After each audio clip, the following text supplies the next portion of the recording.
Welcome back to Conversations in Literature. My name is Eric Rogara and welcome back to part 2 of our conversation with the poet, writer and political thinker Odhiambo Kaumah, who is the author of Let the Old Man Speak and one of my co-authors in the anthology Broken Rhythm.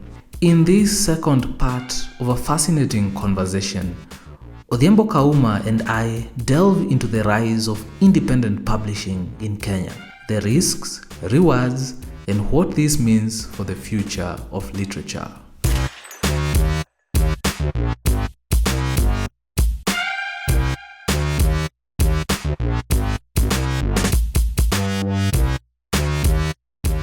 This weekend we were at the what is it called? Alliance Française for the Alliance Française. Because of course now when we try to speak, that's also. I think it's a French word. It's a French word, and we can localize it. Alliance Française. Yeah. So Alliance it's actually Française. Sharon who taught me how to speak that. I didn't know. I used to call it Alliance. Me too. Yeah. Yeah. So Alliance Française at in Nairobi Book for Fest. the 4th Nairobi Book Fest. Yeah. And you and I were there on a panel. Yeah. Yeah. Yourself, me. I was moderating. Yeah. There was you. There was Munira Hussein. Yeah. There was Unia Mbambazi. Yeah. And there was Vincent DePaul. Yeah. And we were talking about self-published works. Yeah. And we spoke a lot of things. Yeah. Yeah. Sure. I really enjoyed the festival. Yeah. Sure. How about you? Actually, this is the very first festival that I really felt part. Because I think... because you were on a panel? No, not because I was on a panel, but I think from the very beginning, and you see, you know how things work, how events are hyped. Remember, it is the very first time that we were attending a book fest with such an innate desire to find an identity. We were not simply going there to sell our books. We were not going there to just, market our books. Neither were we going there to just attend the various programs that were there. We also went... Who is we in this situation? You and I? You and I, of course. Or just you and I? You and I. And who else? And of course, now that brings me to the issue of identity. The we here, those of us who have been in this space as independent and self-published writers, who actually been left to their own devices in terms of writing, in terms of the whole process of editing, printing, publishing, let me say, and even sales. And I think it is only in this, I don't know, I want to believe that it is at this moment, this period, that it has seen this number of people, an explosion of writers creating books from their own efforts, from their own pockets, without really considering the mainstream publishing. And remember, even before that, during the Kenyan Readathon 2025, at the same venue, we had already begun this discussion on whether we are authentic in our quality of writing, in our quality of production. That is when you talk about the material in itself. Is it presentable? And does it really present the legitimate Kenyan face, or the legitimate face of Kenya, Kenyan young writers? And are we really competitive in the regional space, in the continental space that is? And you see, we went into this particular festival with all these questions at the back of our mind, and we were looking. It's like we were in search of an identity, and I think now that conference, being able to stage the talks like we had, us having that space to also discuss it within this festival. And why was it important? Remember, this festival was also carrying a mix of generations. We had the likes of John C.B. Okumu, who had seen it all through the mainstream publishing and also the independent publishing. That is, we had the I mean, the generation of Billy Kahora, Peter Kimani, and the Binyavanga, Yvonne. Yeah, they were also present in this this festival. Speaking of Billy Kahora Yes. and Peter Kimani, Yeah. they had a panel. Yeah, sure.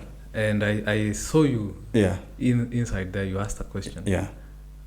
Do you remember what you asked? Yeah, I remember exactly what I asked, because to me it was a very important. It was an important moment for me. These are people, of course, that we admire, because you look at it. They raised our flag. I mean, they took our flag outside there. That's true. Yeah, and through winning various prizes. Remember Yvonne Binya winning the Ken Prize, and I think that was particularly a beautiful moment for us as a country, and we celebrate them and their books. 2002 was a good year. It was a good year for in many ways. 2002, 2003. Yeah, because we won the Kane Prize those consecutive years. consecutive years. 2002 we win the Kane Prize, kick out Moi. Yeah, we are unbogable. Yeah. 2003 we start Kwani, we win the Kane Prize again. Yvonne. Yeah, we have a new government. Yeah. We are the most optimistic people in the world. And then there is free education. There's free education. I mean, it was free primary education. It was the best year. It was the best. And remember, there's a popular thing that is always said that the world index, actually, Kenya was the happiest nation. It was the most optimistic country in the world. Yeah, in the world. And I think, I'll leave the politics aside. Now, why? The question that I asked. I've told you that we were intergenerational. I remember even the title of the talk. Generational shift. The generational shift. That was the theme. Yes. And then generational shift. Yeah. Then the rewards. The challenges. Yeah. Rewards and the future of self-publishing. That was our bench. That the was Peter ours. Kimani, the Billy Kahora, and Imam Vaji's talk. Actually, their topic was something to go with 3 degrees of separation or something. Yes. 3 degrees of separation. It was about the Indians. Yeah. Yes, the Indian experience. Yeah, because both of their books are about the Indian experience. Addresses that. Now, at that moment, we were here really looking at our demigods in the discussion and talking about their years and the success they've had in the book industry and in writing. And in my head, I was asking myself, and you see, there was a question that was asked before that, and it was about censorship, especially when it comes to school book production. It was something that I had experienced personally. I had been approached by a publisher, a mainstream publisher that does school books, to work on some stories, and I presented this story that was a bit. It was a story that it was not the common. I mean, not even the common. It was a family story. That told of a broken family, something that is very real to me as a teacher, where I teach currently.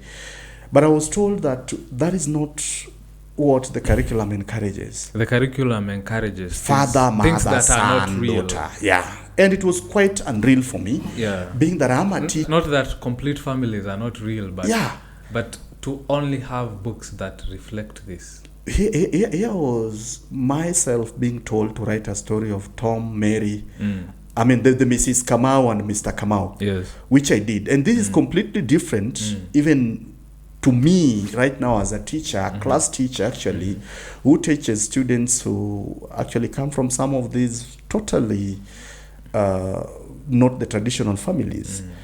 And I felt that I was not free to write those kind of stories. And somebody asked that question during that time, and I remember Kimani looking out to this young girl and telling her, how old are you? 23. Yeah, 23. So he was telling her that 23 already think you are being restricted and all this stuff. And then this question came out to me, that actually what we are doing, the self-publishing, the independent publishing and all this, what they call the self-printed authors, is actually a reaction to that censorship. Because, it is actually. Yeah, it is a reaction. You see, that came to me, and that's the moment I shot up and asked that question. Whether they know that there's this other reaction where we do not really have to take our books to school. Yes. We can print our books and sell them directly to our contacts through social media, through forums like the one that we had. And that was, to me, a moment of reflection. I wanted to know whether they are really aware of this generation. And outside there, the Alliance gave us such a wonderful space to showcase some of these. No, it's all right. It's all right. Yeah, it's You're okay. colonizing the English language. Outside that space was an explosion of books. Indeed. Actually, even myself, I was discovering books, some books for the very first time, some authors for the very first time, even having been in this space for almost 6-5 years. And I wanted to know about whether they connect with this generation. What do they think about it? And whether it is a future we can embrace together. You can say that it was a question of validation, but yes, I think I needed it asked. Yeah. What were you told? We were given a name. And remember, I remember us having this discussion even before. And we Actually, we had this discussion last time you were here. Yeah. But not on the show. Oh, not on the show. It was not live. After the show. Yeah. And you asked me, who are we and what are we? Yeah. What is our name? Yeah. As a generation of a certain kind of writer, a certain kind of thing that we are doing, a certain kind of space that we are connecting in on the internet, certain kinds of relationships that we've had through places like Writers Guild, the Nairobi Literary Cafe. These networks we have. What are we if you give us a name? What is our name? Yeah. Yes. I think I'm obsessed with names. I mean, a thing, a movement, a generation, a people that do not have a name is a lost generation. And you can look at it Lost through generation is also a name. Oh, yeah. It's been used in the 1920s. Yeah, actually. But I think we were not going to be the first lost generation. Yes. And I don't think it was really going to be proper that we enter into the list of lost generation. And now, going into it, I was given a response. And I think somehow, all of us love the names that we are given. Yes. The names that we give ourselves, we really have to spend for it to stick. It's true. Yeah, we spend a lot. We spend. You really have to. And I mean, now the corporate world knows it, that when you want to brand something, you really have to give it money. Yeah. You really have to give it a lot of resources. You have to put it everywhere, in billboards, in electric boards, in supermarkets and all that. You've seen the president, how he spent on Hustler. Yeah, sure. But there are these the names. The Kasongo one. There are these ones is being given for free. No, let's call these names. They're being given for free, and they actually...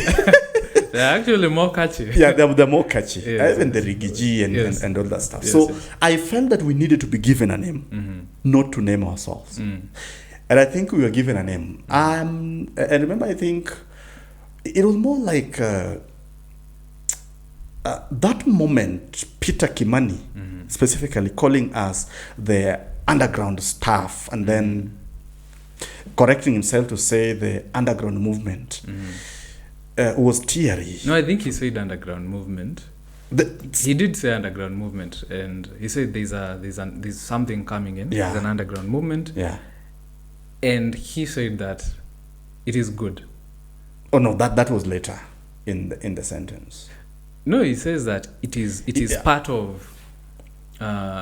There's some stuff coming up, underground stuff. Yeah. And later on, Kahora as well spoke of the underground stuff is great. Yeah. He said that. Which was an influence from... No, and he said Yeah. Kwani itself, when it started, was underground in a sense. Yeah, sure. And he pointed to the first Kwani, Kwani journal. Yeah. He said the material was very underground. He says that. I don't know what it means, this word, underground, but he said the material was underground in that sense. Yeah. And he says that then the sort of thing that is rising right now is very similar to what they had with Kwani, in the sense of it's a reaction. Yeah. So we are reacting the same way they reacted. And they reacted to the same things we are reacting to. Yeah. I had an interview here with Tony Mwachama, and we talked about this, and I asked him about it, and I asked him specifically about the academy, and we talked about revolution, and the fact that they were called the literary gangsters. He said we were accused of being literary gangsters, and Binyavanga was our leader. You know, he was a gang leader of the literary gangsters. And the literary gangsters in this case are people who are not obeying the proper syntax, the proper ways of doing narrative, the proper ways of doing things according to what the classics and the conservative, the conventions of literature. People who are coming up, not just the conventions of literature when it comes to grammar and everything, but also in terms of how you are finding each other, how you are getting published, how you are rising. And I think right now, it's even more different because at least Kwani had funding, it had donor money. We don't have donor money. You see, donor money can sort of legitimize you. So nobody's legitimizing us. We are the voice in the wilderness. Definitely. Crying out with no legitimation from the establishment. Are we really crying out for legitimacy? I don't think not so. Crying out for legitimacy, crying out our stories. Crying out. You see, John the Baptist was a voice crying out in the wilderness, proclaiming that the Messiah is coming. And Jesus is the voice proclaiming liberty to the captives and, that and so forth. So I mean it in that way. We are crying out our stories. We are in the wilderness in the sense that we are not in the city. We are not in the in the place of acceptance. Now, until now, spaces like Alliance have welcomed us. You remember, Alliance started something called Mbogi Amaritas. You see, Mbogi is gang. Literary gangsters again. Mbogi Amaraita.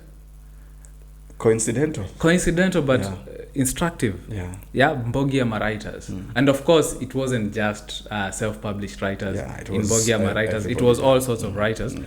But the first writer who started that thing was Harun Risa, who is a self-published writer. And I imagine he was the one who came up with this name. I'm not sure. So you get the Mbogi Amaritas, and they start giving us these spaces at Alliance also to be doing book launches. Book launches are not for the legitimized. Actually, it's for us. The book launches, the free space they give us there. So you can't say that Alliance, has done a lot for us. Then you get Nuria Bookshop also doing a lot for us. A lot. So this gang is beginning to get its own networks. It's beginning to get its own spaces to do book launches. It's getting its spaces for distributing its books. More like a militia finding allies. And then, of course, we have social media, which is where we find each other, which is where we find our readers. And I think we discussed this on our panel discussion. So back to your rumination on what you were told and what you thought of it. Now, I think what the answer, and I wanted to do what if somebody was there as a rapporteur and was doing a content analysis of the programs that were there, the talk shows, and I mean, all the discussions were there. I really wanted to know at the very first time the term underground was used, whether it was somebody buying a book, whether it was, you see what I'm trying to say. I really wanted to know the exact moment that word was spoken. So until this moment, I think it was spoken first in that Peter Kimani, Billy Kahora, and Vaji's discussion. I have never heard it, actually. Even during that event, I didn't hear it before. You didn't hear it anywhere. Yes. So that is where it was given a name. And I look at it, I think it was good we had a name, but now the connotation or what this name is going to do to us and what it means. And what it means is quite different. I think it means different things to different people. I think it was said in good faith. I want to believe so because it was said in good faith, more like and when you're called a movement, you're a force. And It ties up with something that actually came up when we were having our own talk show. Remember when you asked Munira what it feels like to finally get published by the mainstream media, mainstream publisher, that is, sorry. And her response was relief. And you see, I'd been sitting there, all these other people talking, and this thing was hitting my brain. Like, okay, what does that mean? Relief. Yeah, relief. You see, Munira is a soldier in this journey, and her writing has been so inspirational. Remember, even Unia actually admitting that it was actually Munira who influenced her. Her first book, and how boldly she actually sold her book, went out of her way to create a community that actually appreciated her book, even though they were independently published. And in this mix, we also find ourselves, and the flow continues, right? Remember? That's true. So this is more like a founder of this a trendsetter. Yeah, a trendsetter. Finally jetting out and telling you that the thing we were actually ignoring is relieving. It's the best thing I've ever known. And but you did say yourself that you hate marketing, and you know that's the thing with being independent. No. Independent. It's not the only thing. Being independent means that you have to sell yourself. Yeah. So I think she meant it's relieving that I don't have to sell these books. No, it was not. At that point, she was not talking about selling. It was about the whole process of editing, and it's also relieving.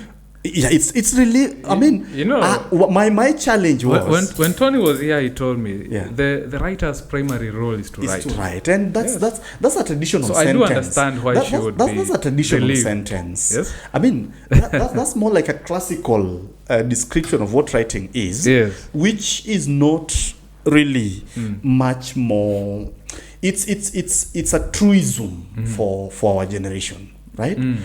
But we have chosen deliberately to go. If we stuck with that, we would still be knocking doors of mainstream publishers. But if you didn't have to do these other things, wouldn't you be relieved yourself? Oh, of course, no. I mean, even wouldn't you? In the whole theory of labor, anybody would feel much relaxed if one more task was removed from their head. Yeah. So it's that. What I want, the connotation that actually the meaning that I was actually fighting at that very moment is that all this struggle, all this journey, all this dedication can actually mean a desperate walk back to what was actually the center of our reaction. You see?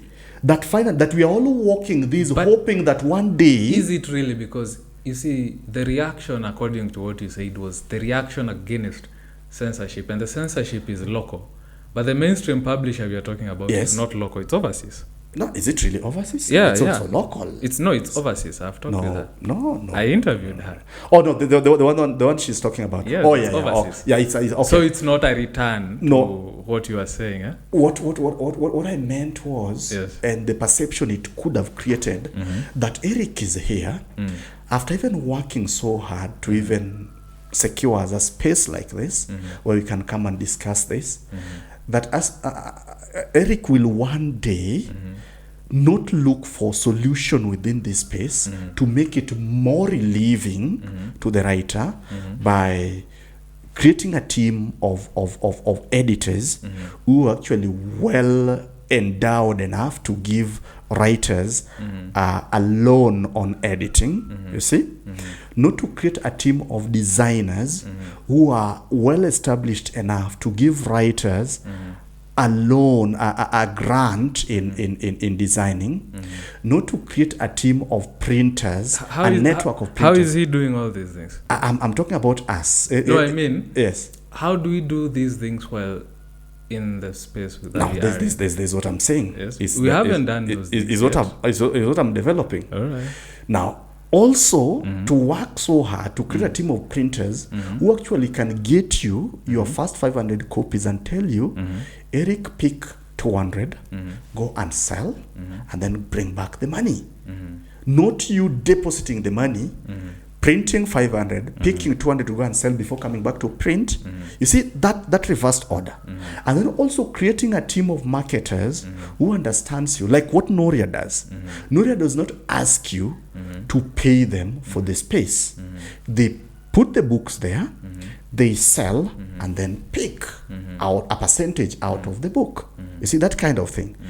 If Noria was asking you for a deposit before taking your books, it would still not be the space we are looking for. So look at that kind of a thing. So I was looking at us like to focus in a way, and it's a long journey, in a way of looking for solutions to make this whole process relieving to the writer. To the writer. Like right now, Eric, and I'm saying this on camera, if I did a story, I know you edit for money, but because of the horizontal network I've created, I'll not say that I'll give you my story to work on for free, but I'll give you a story to work on with perhaps a contract to say that, Eric, let me produce this book. I'm going to sell. Then after selling, after selling my first 50 copies, I'm going to pay you your money for editing. It's that kind of space. It's a different arrangement that is built out of trust. See, that kind of stuff. But if you were to sit out after even all this struggle with Eric with this space, only for one day Eric to do this and fold all this studio and join a mainstream studio. I mean, what are we doing to ourselves? It's like a militia joining an ini without winning. I disagree with that point of view. Okay. I disagree with this point of view for one reason. Yes. There is this story that I that is there among the Greeks. Yeah. There's a man known, a demigod, I think, known as Prometheus. Yeah, I know Prometheus. So Prometheus goes to Olympus, the place of the gods. Yeah. Where Zeus and all the other gods are. And the humans at this point, they don't have fire. Yeah. Maybe they are eating things that are raw. They are not cooking food. Sure. They are not smelting. They are not smelting iron. Yeah. They are not having, hot water. Yeah. So Prometheus goes to Olympus and steals fire and comes back with it and gives it to the humans. Yeah. And for this reason, he's imprisoned. He's punished. Yeah. But now the story goes. The interpretation of this story, because it's a symbolic story, is that Prometheus represents innovation. Yeah.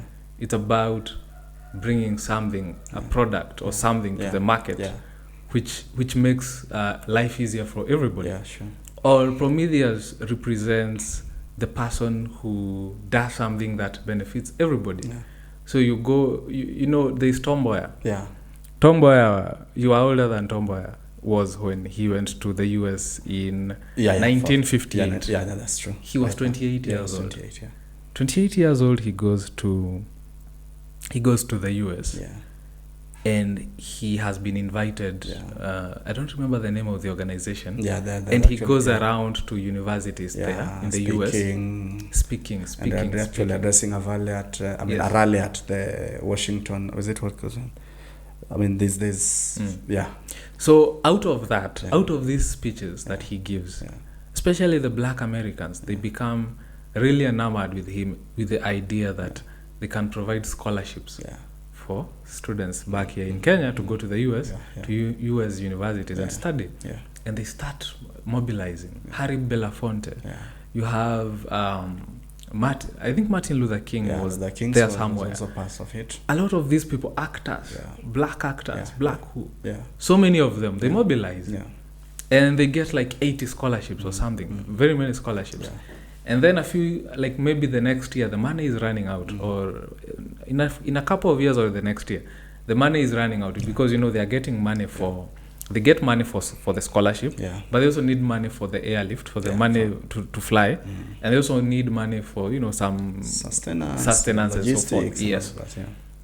And now that's when they reach out to the Kennedy Foundation. Yeah.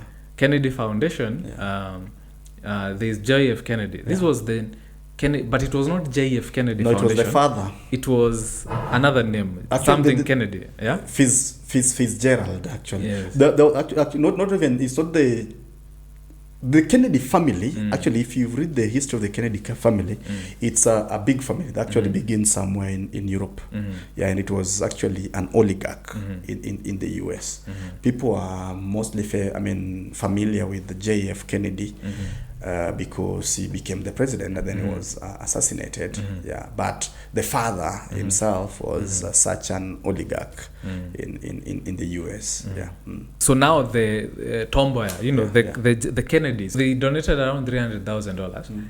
And of course now later on when Kennedy is running for president, they start nicknaming it the Kennedy airlift. Yeah. But actually it was not Kennedy. It was Tomboya. Yeah. Kennedy comes to rescue later on. And he wasn't even, like, if you say the amount of money that was contributed, you wouldn't say that he contributed the majority of the money. But it's the name. He was stuck. A sponsor. The name stuck. And then took the name. My point was, Tomboya went to Olympus. Yeah. And he brought fire back to the gods. Yeah. The same thing with Binyavanga Wainaina. Binyavanga Wainaina wasn't stuck here. Yeah. He was writing. He was in South Africa. He was elsewhere. Yeah. He writes this story that gets the Kane Prize. And he comes back to Kwani, to the network they had already created. And he says, I'm bringing this money as seed capital for us to start a magazine. And also, this seed capital, this money and this prestige that comes with this magazine will be edited by the winner of the Kane Prize. It also gives strength to the proposal that they write to the Ford Foundation. And the Ford Foundation now gives them money, a lot of funding. And they fund them until 2012 or 2013 or 2014. For those are like 10 years of funding, which is a long time. So they get funded. Binyavanga went to Olympus, brought fire back from the gods. Yvonne O'War wins Kane Prize next year, 2023. Yvonne O'War 2003. 2003, sorry. And 2013 she publishes Dust. 10 years later, some years ago publishes Dragonfly Sea. This is Yvonne O'War. She went there. Yvonne O'War has, I don't know, she's one of the founders of The Elephant. I don't know if she's the founder or one of the founders. Must be one of the founders. Like, I don't know how many people, like, I don't know the story about it. She's also behind one of the best literary festivals we have. We were talking about the Nairobi Lit Fest right now. But then there is also this other one called Makondo, which is our best lit fest. It flies in writers from around the world. Abdul Razak, who won the Nobel Prize. He was here, I think the same year. Was it the same year or the next year? It was the next year. It was the next year, because Nobel is October. So it was the same year? No, Nobel is won in October. And Makondo is in September. It was the next so it has to be the next year. It was the next so Abdul Razak comes in. All these people come in. It's a very wonderful space where you go there as a writer, you interact with other writers. You even interact with your gods. Which I don't interact with them. I don't do that. So anyway, the point is, Yvonne O'War went to Olympus, picked fire and brought it back. So you can't say that you'll stay in this space. No, you have to go out there. Go out there. Even if it's to the mainstream publishers in Kenya. Go out there with the mentality you have, and still fire. Go out there and make the way. Prepare the way for us. Go out there. Larry Madowo went to BBC, went to CNN. Goes out there. I think a lot of Kenyans went to those places as well. Immediately after.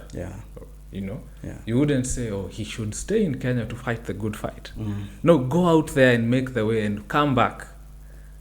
Jeff Koinange is in Kenya today, right? He's even in radio station, But Jeff Koinange was in CNN for years. What is this thing about outside? No, it's just a thing. It's just a thing. It's like you're telling me, Eric, that everything good is, you are so exocentric to call it. I mean, everything good comes from outside. No, not really. But the point is, you cannot create a new thing out of what is inside without bringing something from outside. It's just physics.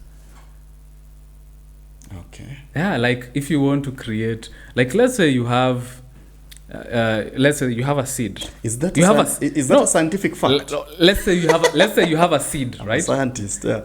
I will prove it to you. Okay. You have a seed. Yeah. Let the seed stay alone. Yeah. Will it grow? The seed needs to let soil and water enter into it. Soil? Yes, soil is outside the seed. Soil? Not necessarily soil. The seed, you plant it in soil. No, that's a practice. No, you plant it in soil, you pour water, and the seed gets roots and starts absorbing from the soil, from the nutrients in the soil. Okay. So things come from the soil into the seed. Okay. You know how, and that is how the seed becomes a plant. Same thing even with how humans are born. Yeah. There is the egg, the female egg, but the sperm has to come in and to fertilize. Yeah. And that's how you get the zygote, the embryo, the fetus. It is a fact. Yeah. You have to go to Olympus and bring back the fire. Yes. We did not have. Let's talk about independence. Yeah. We would not get independence until the Burma soldiers came back. Soldiers went and came back, and their minds were enlightened. People like Jomo Kenyatta went out there, Pan-Africanist. Yeah. Tom Mboya goes out there, comes back with scholarships. Yeah. What happens with these scholarships? Yeah. The people that went for these scholarships became our premier government people. Yeah. People in these parastatos, people in government, ministers. Yeah. A lot of very big names went there because of this scholarship. It's true, Eric. We even get Obama. Because of the it's true, because of the Obama senior. It's true. You see, I get the point of Prometheus going all the way to Olympus to bring fire. And of course, in the mythological setup of it, fire can only be, brought from the gods. Yes. And of course, it's at the Olympus. And sometimes it's not even only the Olympus, it's the Myticus, which is the highest point in Olympus itself, where Zeus and his other bigger gods stay. And it really has to take a wayward person, human, or actually Prometheus, they used to say that it was a demigod anyway, but it really has to take a wayward demigod or human to go and pick the fire and bring it to humans, of course at a greater cost. But I want to imagine at the foot of Olympus where all these humans are gathered waiting for Prometheus. I really do not want to imagine that 5 years with Olympus in jail, his eyes being gobbled by this eagle that we are being told in that mythology. The people at the foot of Olympus are still waiting for another Prometheus 2 to go back and pick fire for them. You see, the fire already came. You see, the moment. The point is, once the fire has come, the fire came. But in our context, once now, you have the fire, you have it. In our context now, it's like the fires die. Mboya came, brought it. Well, it died. the fire does not. Binyavanga went, brought it. It died. No, the fire does not die. So what is this with going? The fire does not die because it creates the transformation that it intended. Yeah. Mboya went and came. Yeah. So these are different kind of fire that other people have to go. No, the point is, the fire is not. The fire is education in that case with the Mboya thing, right? It's okay. They got the scholarships, did they not? They did. They came and transformed. Actually, they were the face of our government. Did they not? Our first government, Yes, the work they did in government. Yeah. That is the fire. Yeah. And it continues. Burning. Yes, somebody like even this guy from Royal Media. Yeah. We were talking about Royal Media. Yeah. I think he went there on one of those scholarships. Yeah, if not Mboya's, another one. Yeah. No. So now imagine if he hadn't gone, would you be talking about Ramogi? No, we you wouldn't be. But you see, so that's the fire. The beginning of that's the fire. That's the fire. At the beginning and in of the same, let me bring it back to literature. Yeah. We talked about Binyavanga. Yeah. You say Kwani died out. But how many writers came out of Kwani? A lot, and we still sing them. Those writers who came out of Kwani, how many fires are they blazing themselves? They are embers, No, they are doing things. No, it's not embers. It's Makondo and Ember. And I'm saying it's No. it's a fire that is actually lighting other fires. Yes, they Yeah, are lighting fires. other fires. So that's the point. But now That's the point. Without the original bringing back of the fire, you yes. don't get these other fires. Yes. No. That fire didn't burn out. Yeah. It didn't really burn out because it already lit fires out there. Yeah. And the transformation in the society Yes. or in your literary industry is Yes. already happening. Yes. And that's enough. Like, you can't be too ambitious. You can only do what you can do. Thank you. And die. Actually, now you are getting back to what You do what you can do and die. Yeah. And Actually, leave somebody else to do the rest. This somebody else. I give you the fire, you pass it on. Let me make this point. That's the point. Let me make this point. And actually, in your final submission, you're actually tending towards my perspective here. That our greatest effort in this space is not to wait for an external helper, or maybe to wait that when I submit a piece of work for a prize like the Kane, the Commonwealth, the one that Peter won, which one was that? That I have to wait until this prize come before I write a book or publish a book. See, that has been our defining characteristic. That's true. Yeah, that Eric, you were telling me yesterday that you still submit for some of these prizes, but that has not stopped you from publishing your surreal journey of discovery. Probably it's not going to stop you to publish your next book. It's true. As you wait for that prize, and it's not even you waiting for that prize. As you publish, no, it's that other side. I want us to move from the point where, as we wait for the prize, we publish. I want us to, as the prize waits for us, we publish. You see that kind of stuff? Because we would be downplaying the fire of Macondo if we are not, by being burnt by that fire, thinking that we're insufficient, that we must win these prizes. And bring another fire for this generation. But that's not really what we are saying. That's what we are trying to say. That's not what I was saying. Yeah. That's not what I was saying. What I was saying was, yeah. we don't have to say, because we are doing this thing here, and because it is something, that we shouldn't do other things. Yeah. That's all I was saying. I agree. I will do these things. Yeah. But I will also do other things.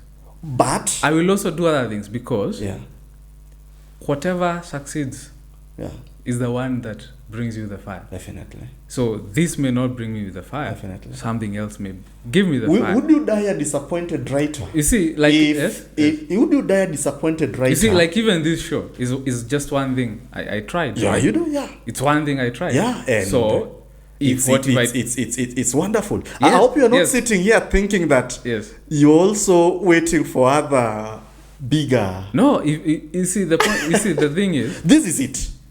Yes. This is it. This is what you are doing right now. Yeah. Whatever I'm doing it right now.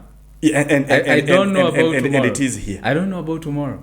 You're not doing this in suspension. No, I am doing whatever I do today. I do to the fullest. Thank you. But it's today. Thank you. Tomorrow. Thank you. Tomorrow I don't know where I will be. And okay, I think now I enjoy that. Yes. My perspective was, and remember the foundation of our discussion was that I want to. I'm a preacher of hope, and sometimes I know it cannot be real sometimes. And you remember Vera also attacking me on my philosophy of buying independent books, even when some of them are not the quality that we have. And Tony also... Is it a philosophy you practice? It's a philosophy I practice. When I don't have money, I don't have it. But when I get a book that has been published there, if I have the money... Would you buy a bad book intentionally? I don't know whether they're really bad books. No, I have seen bad books.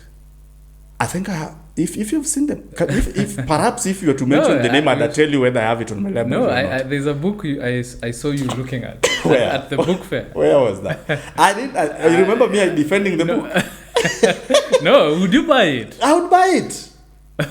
Eric, I would buy it. Why would you buy it? Idealism. Because it's not bad to me. Is it true? Yeah, it wasn't bad true. To me, it's an effort. It's an effort, but It's in a... You see, it's an effort, Yeah. but you are Yes. a customer. Oh, yes. Now. But I You already see, you told are a people. customer. Like, Yeah. would you buy Yeah. a bad orange? Yeah. You know, like it has GMOs or stuff, Yeah. just because it's an effort. Like, That's an orange. it's the same thing. It's a product. It's not the same thing. It's a product. No. It's a That's product. marketing gimmick, Eric. I'm not Yeah? good at marketing, I told you. No, I mean, if you see whatever you create. Yeah. If you're a farmer, Yeah. there's your effort there. Ask me the literary As a value. farmer, there's your effort. The literary You buy value. furniture. Would you buy bad furniture just because it's an effort? Bad furniture. Yeah, poorly constructed furniture Bad furniture. by a bad carpenter. I'm not a carpenter. No, like you will know this thing doesn't look good. This thing will fall apart when I sit on it. Yeah. Would you buy it just because it's an effort? The primary foundation of my philosophy is that I am in this industry, and I am one, and I'm a soldier. So it's your in so this it's work. so it's your philosophy, not Yeah. as a reader but as a writer. Yeah, it's as a writer. But who speaks for the readers? The readers can speak for themselves. Well, aren't writers readers themselves? I am. Not you, but let's say someone So, else. You have decided to be a writer Yeah. and not a reader, Yeah. but somebody else is a reader. Yeah, and they're not buying it. Somebody else feels that as a Yeah. reader, Yeah. this is a rip-off. Maybe let If me I spend, let me if I disclose, let me spend disclose 1,000 shillings, Yeah. which is a lot of money, Yeah. especially in this economy. Yeah. If I spend 1,000 shillings Yeah. on something that Yeah. was hurried, Yeah. that Hurried. it was hurried. Okay. It didn't take its time. Yeah. Both in, like, let's say the writing, the editing, the printing, like there is no deliberation in ensuring that what comes to the market has gone through the processes that need to make it mature. Do you believe we have these people in this industry? I mean, in this Why community. not? In this community, Why you not? believe we have them? Why not? Are they part of us? Are Why they part not? of our aspiration? You see, which industry? When you say us in this community, what do you mean? The underground stuff. What's the underground stuff? Like, how do you define it? What's That's what what we define. if you go to Nuria has 2,000 self-published authors. Yeah, sure. So if it's 2,000, I consider are them. you saying all of them are the underground stuff? Of course. So yes, in among those 2,000 authors, there of course there are going to be some who just spent money and got it published. Yeah. Something that they It's finished true. writing last week. It's true. Something I finished writing last week. Yeah. It's in River Road next week. Yeah. It happens. Yes. That's right. It's also part of us. Yes. Yeah, it's part of this thing. Yes. Yeah, and it's a criticism. Yes, and that's what Vera was saying. It's a critique, like. Yeah. It's a valid critique, and the point of critique is to sting and to correct. And once you hear this is a critique which is actually like establishing conventions. Yeah. So what Vera is doing is like she's trying to establish conventions of quality for us, and even conventions of what you do when you have a book. How would I know that a book is bad? Not when we started, but actually even when we started, Yeah. the thing of going to an editor wasn't a common convention at that point. Yeah, it wasn't. It wasn't common for people to go to editors. Yeah. Another thing that wasn't common was to ensure that your cover looks good, Yeah. well designed, Right, yeah. like attractive. Yeah. It wasn't common. Remember us going back and yes. forth on our cover Yes. for almost 6 months. Exactly. Yeah. Another thing that wasn't a common convention was ensuring that your paper is good quality. People would just publish with like really white paper. Off-white, what, and It all wasn't that, a common convention. Why did these things start to become conventions? Because people critiqued. Yeah. So this critique Yeah. improves the industry for everybody. Yeah. It improves the products that we come with to the market. Thank you. And Yeah. it even gets us the recognition that even gets us the panels in those places That we are. in Olympus. Yeah. Oh, okay. In Olympus, I didn't know we that was get Olympus. we get panels on Olympus Yeah. with the gods. We get those panels. Yeah. Why? Yeah. because the products that we are bringing are improving in quality, and they cannot improve in quality unless we start setting these conventions. And how are these conventions set?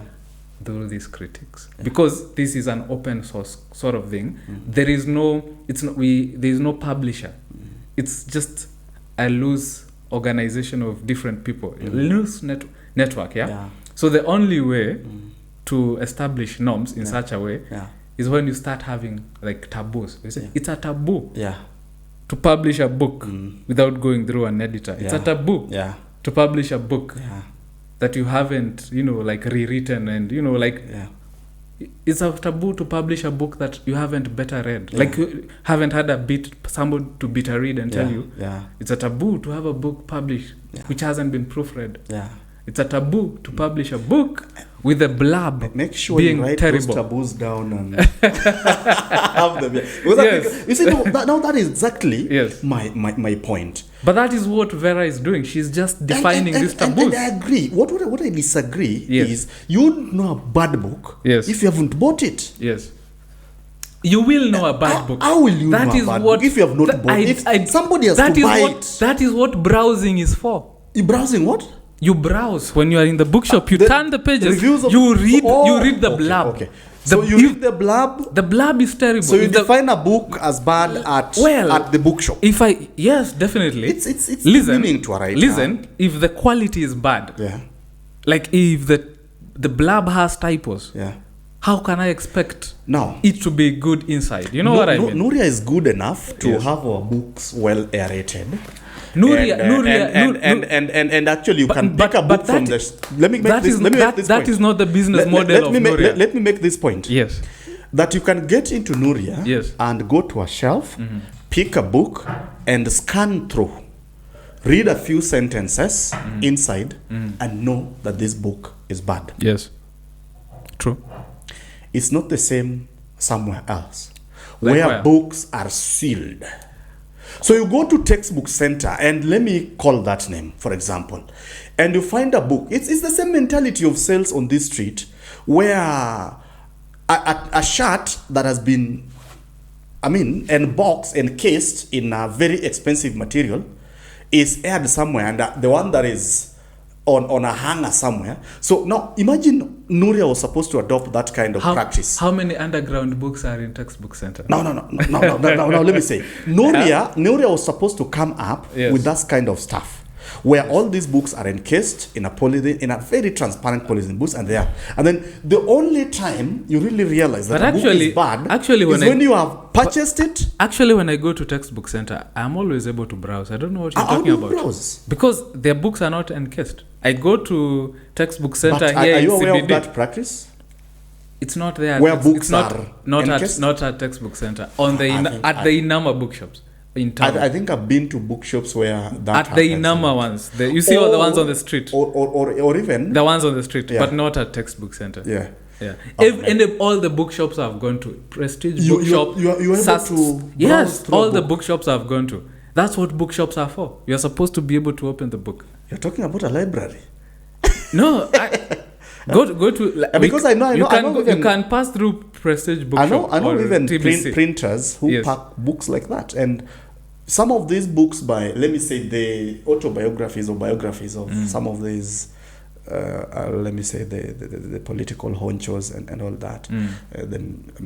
They come and they are really. I think it's some books, not all books. Yeah, some books. So and how many books have you seen by self-published writers which are packed like that? Because that is going to be an extra cost. But I'm trying to defend. Yeah, I think that I don't think that is done by the publisher. It's like you are reading the book. Free. You're using your book, for example. Yeah. If somebody is able to stand there long enough to read your first 3 stories and then decide, no, I'm not taking this. How do you feel as a writer? Okay. Somebody has read your... It's okay. Actually, your 2 stories. Actually, and then when I was at the book fair and I had the stand, I would tell somebody, read the first story because it's 1 page. It's a flash fiction. Read it. You're a good marketer and a good salesperson? They would read it. You see, the thing is, read the first story. Yes. Yes, and they will buy. Goods once tight. Goods once tight cannot be returned. No. You see, this is the thing. Yeah. When I buy a book, Yeah. it's a big investment. So anytime I'm buying a book at the supermarket, at the bookshop, you have to get value for it. I always read the blurb, and then I open and read like a paragraph inside, and I can always tell if it's something I like. So okay. I will know based on the sentences. Okay. Now I know what I'm going to tell people next when we meet in a. Tell them read one poem. Now I'm going to tell them to write. To stop anything about the quality. Let them just write the very first good paragraph. Well, you see, and people will buy. Let them write their first paragraph, and then anything else they write. I don't just open the first paragraph. I also open in the middle. So you're reading somebody's book for free? I'm not reading for free. But now it's called browsing. It exists. I know. But my point is, it's not for free. My point is, on my perspective, and by the way, it's not something that I developed wholly. I picked it from, Clifford Oluoch. Yes. Yeah, Clifford Oluoch. Odijo had a library. When we first published Broken Rhythm, and we had this esteem issue, especially myself, where you really know, you see, self-publishing is also about having this esteem that my book is good. You really need to. It's talking about your book more than people, and I think those are the good marketers we have. So I'm not that kind of guy who really likes talking about his product. And then Odijo inboxes me and tells me, "Bring me your book," and then I'm still okay. Is it good enough?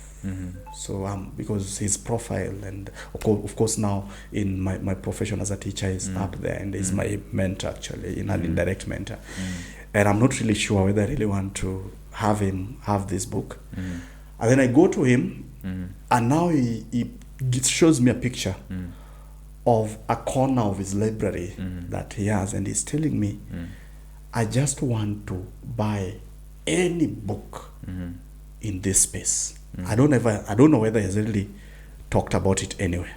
Maybe you can look for him to come for this show. And he bought my book as well. That and he doesn't ask you anything. And that's what he showed me. He told me that any person he knows in this space who has published a book is going to buy it, and it doesn't matter when he's going to read it, whether it's been told or not, for as long as he finds that, and he has them. Unfortunately, he had a fire accident that burnt that library, and I think it was such an emotional thing. I think he still reserved some few copies, and that has been his kind of philosophy. And you see, from there, I learned my lesson that here was a person willing to sacrifice his money. I don't think he has much. It's more like the American Center. They buy any book that has been published, you see? That kind of gesture is what actually also rooted us in this. You know that if you publish and then you take to Nuria, at least this person, and that's actually what Vincent was calling upon the government to do, that once a book is published, at least have somebody buy it. The reviews will come later. They will be told that this is a bad book, but at least somebody bought it and told you that this is a bad book. I am against, and this now I fully agree with Vera and yourself, that if somebody is going to do that kind of a thing twice, thrice, that is not a writer. That person does not share the spirit of this community. That is not to be considered. I mean, I don't want to own this space. I don't want to really feel a patron in this space, but that would not be the kind of person I am buying the book from. Yeah, I want to believe that this person, if I buy this book for the very first time, just for the belief sake, and I go and read it and find out it's a bad book, if I have money in future and this person publishes again and I buy a book, I will not come up with the same story. Yeah, that's my kind of perspective. Sawa, Eric. Yes. I'm not going to join you.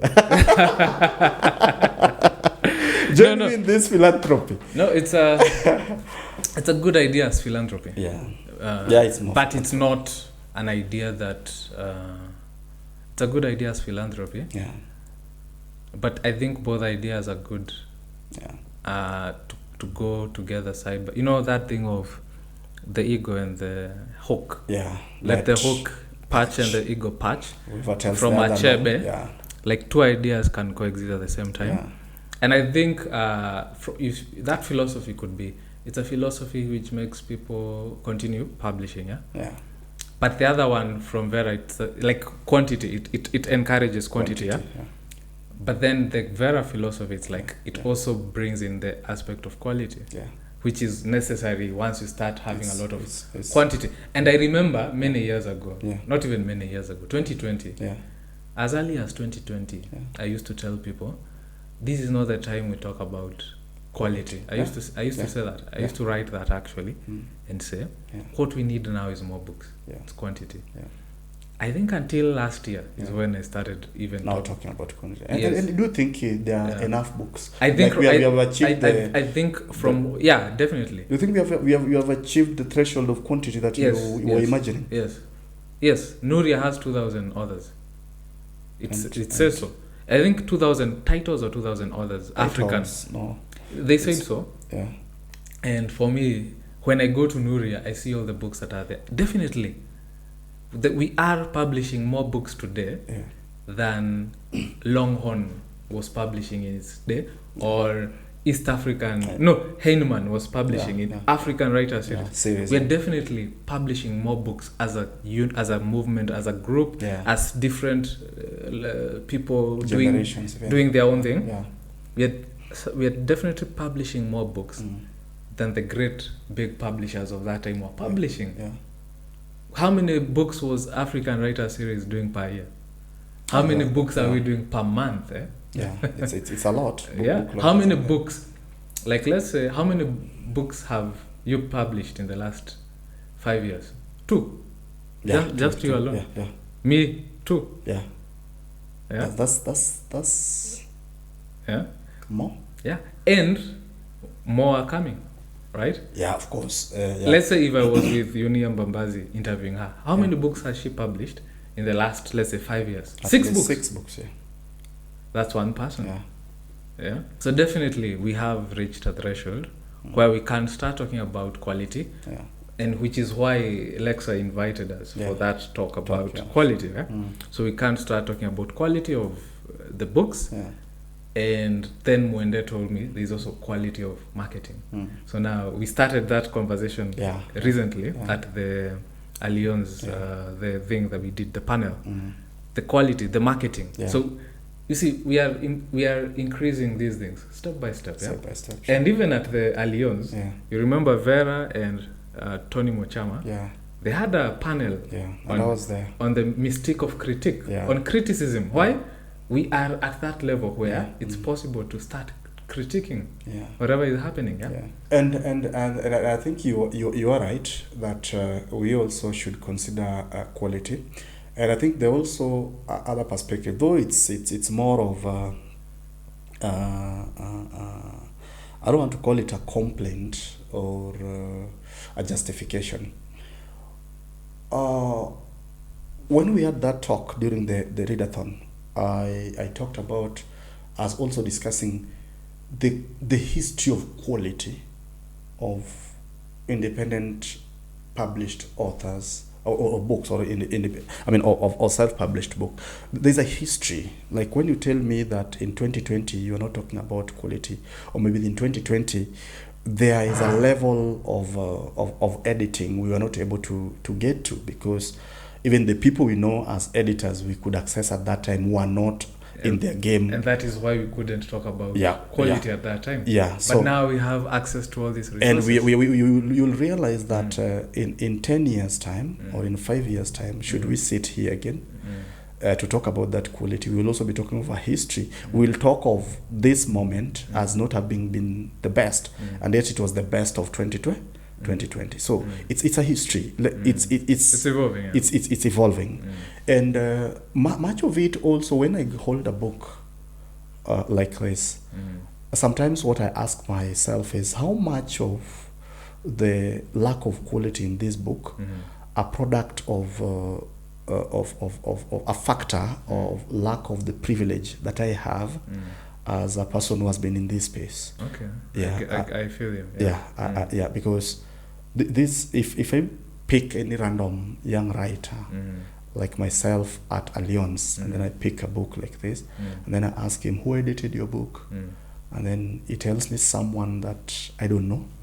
And maybe someone who is now in their 2020 of juniors and 2020 of Vera and 2020, you see, there's a factor already. Maybe the editing has gone down at that point. True. I ask him, where did you print? And then he tells me there's a guy somewhere along River Road or somewhere along Wayaki Way who owns this printer.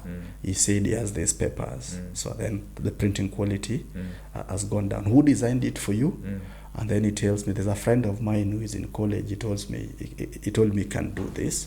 You see? So at that point, I'm talking about now. This I'm describing the quality of the book, actually, not the quality of the writer's potential.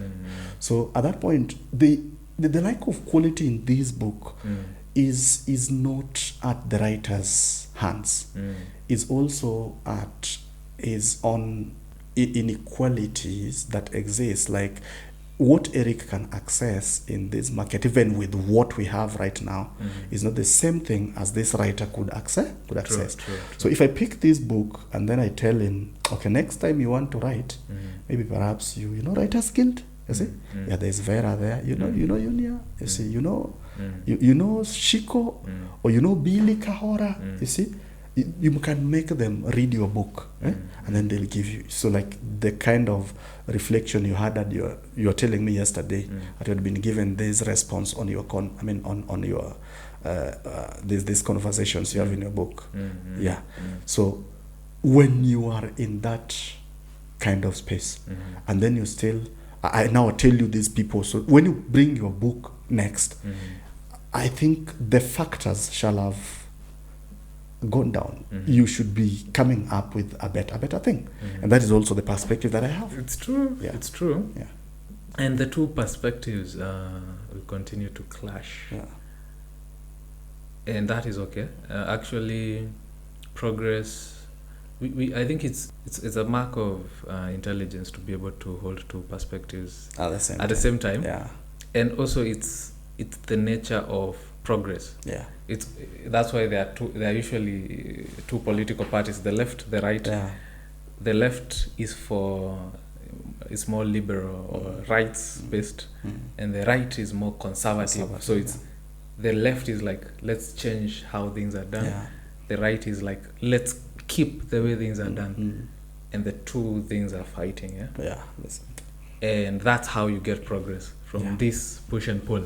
Yeah. Actually, that's even how I think you can tell us. You're as a teacher. Yeah. The geography of how the push and pull, the I don't know, it's called centripetal and centrifugal forces that cause the moon to go around the earth. One pulling out, one pulling, and then. So definitely, it's actually also the story of motion. It's actually the story of the motor that actually brought the motor world, where you have two opposing poles brought together, and then you have this magnet in the middle. So it keeps on, something like that. Yeah. Thank you so much, Kauma. Thank you. So this was another episode of Conversations in Literature. My name is Eric Rogara. I was here with Odhiambo Kaumah, the author of Let the Old Man Speak, and also the author of Broken Rhythm. Conversations in Literature is a show on YouTube sponsored by Nairobi Academic Press. And don't forget to subscribe to our channel, the Roaring Simba Network. Until next time.